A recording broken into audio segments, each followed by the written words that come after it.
राज्य सरकारने घेतलेल्या भूमिकेशी मी सहमत नाही. पारंपरिक मराठा सरकारचा निर्णय नुकसानाचा आहे असं नारायण राणे म्हणतात. एकीकडे सरकारने जे आहे त्याला जे आहे सरकारमधलेच काही नेते नारायण राणे सरकारी पक्षाचे घटक आहे, ते जबाबदार केंद्रीय मंत्री आहे. सरकारने घेतलेल्या निर्णयाशी जर ते निर्णयाशी सहमत नसतील तर त्यांनी एकतर सरकारचा निर्णय बदलवण्यास भाग पाडलं पाहिजे किंवा आपल्या पदाचा राजीनामा देऊन या संदर्भामधली आपली भूमिका अधिक तीव्रतेने स्पष्ट केली पाहिजे. विधानसभा अध्यक्ष राहुल नार्वेकर यांनी 15 दिवसाची मुदत मागितलेली आहे आणि न्यायालयाने ती मुदत दिलेली आहे. तर दुसरीकडे आपले जे वकील आहेत शरद पवार गटाचे यांनी त्याला विरोध केलेला आहे. काय वाटतं, कुठेतरी वेळ काढूपणा होतो?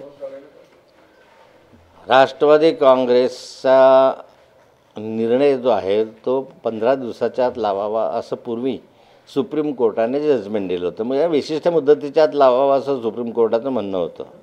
परंतु नार्वेकरांनी यामध्ये वेळ काढूपणाचं धोरण घेतलं आणि आत्ताही सुप्रीम कोर्टाला सूचना करून त्यांची मान्यता घेऊन 15 दिवस आणखी ही मुदत वाढवली.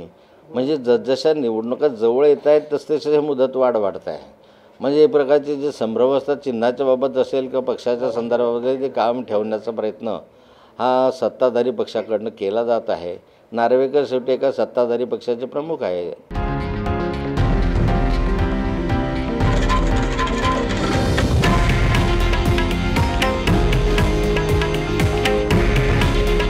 हे आहे देशातील नंबर 1 न्यूज नेटवर्क आणि आपण पाहत आहात TV9 मराठी.